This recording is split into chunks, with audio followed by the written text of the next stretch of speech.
बिस्मिल्लाहिर्रहमानिर्रहीम। अस्सलाम वालेकुम स्टूडेंट्स। आज का हमारा टॉपिक है eco physiological responses of light और प्लांट रिस्पॉन्सेज टू लाइट। ठीक है, यानी प्लांट्स लाइट को क्या रिस्पॉन्सेज पेश करते हैं, और उसकी ग्रोथ के ऊपर किस तरह असरअंदाज होते हैं, उसकी जर्मिनेशन के ऊपर किस तरह असरअंदाज होते हैं, या उसकी फोटोसिंथेसिस पे किस तरह असरअंदाज होते हैं। तो ये आगे हम पढ़ेंगे।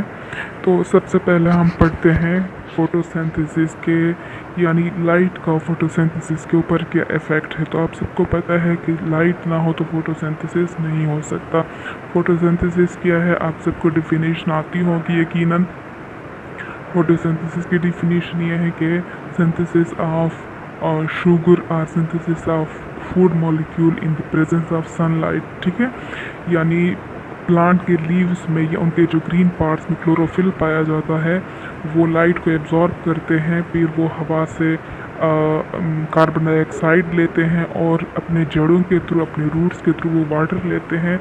वाटर और कार्बन डाइऑक्साइड को फिर ये मिलाते हैं, कंबाइन करते हैं, और सूरज की रोशनी से जो तवानाई आती है, एनर्जी आती है, वो उसमें ट्रैप हो जाती है और इस तरह कार्बोहाइड्रेट्स या शुगर की फॉर्मेशन हो जाती है। ठीक है, तो ये लाइट का रोल है फोटोसिंथेसिस में। ठीक है, यहाँ पे हम पढ़ते हैं कि प्लांट के जो शूट्स हैं उनमें ये एडाप्टेशन हुई है कि वो लाइट को एब्जॉर्ब कर सकते हैं। प्लांट के शूट में क्या आता है, प्लांट के लीव्स आते हैं और उनका जो ग्रीन यंग स्टेम है वो आता है। ठीक है, फिर उसके बाद पढ़ते हैं कि ज़मीन के ऊपर जितनी भी लाइट आती है उसका 20% जो हिस्सा है वो प्लांट्स जो है उसको एब्जॉर्ब करते हैं। ठीक है, यानी फुल 100% लाइट जो आती है ज़मीन की तरफ, उसका सिर्फ 20% हिस्सा वो प्लांट्स के ऊपर पड़ता है और प्लांट्स उसको एब्जॉर्ब करते हैं। लेकिन ये फुली 20% प्लांट्स यूटिलाइज नहीं कर सकते,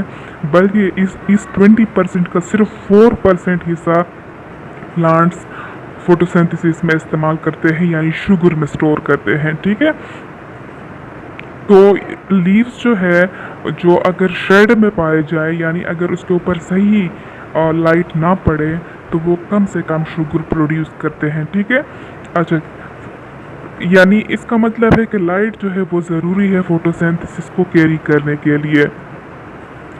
अगर फोटोसिंथेसिस ना हो किसी प्लांट में, तो प्लांट का जो ड्राई वेट होता है वो बहुत कम होता है। ठीक है, ड्राई वेट मतलब इसके अंदर जो मौजूद केमिकल कंपाउंड्स है, वाटर को निकाल के वो पूरा उसका क्या हो जाता है, ड्राई वेट कहलाता है। ठीक है, तो उसके बाद हम पढ़ते हैं कि the amount of light required for photosynthesis to equal the respiratory use of carbon dioxide of carbon compound is called light compensation point. ठीक है, यानी जो लाइट फोटोसिंथेसिस के लिए रिक्वायर्ड है, ठीक है, वो क्या होती है, वो बराबर होती है respiratory use of carbon dioxide के। कार्बन कंपाउंड्स जितने इस्तेमाल होते हैं उतनी ही मकदार में लाइट जो है वो रिक्वायर्ड होती है, और इसको क्या बोलते हैं, लाइट कंपेंसेशन पॉइंट बोलते हैं।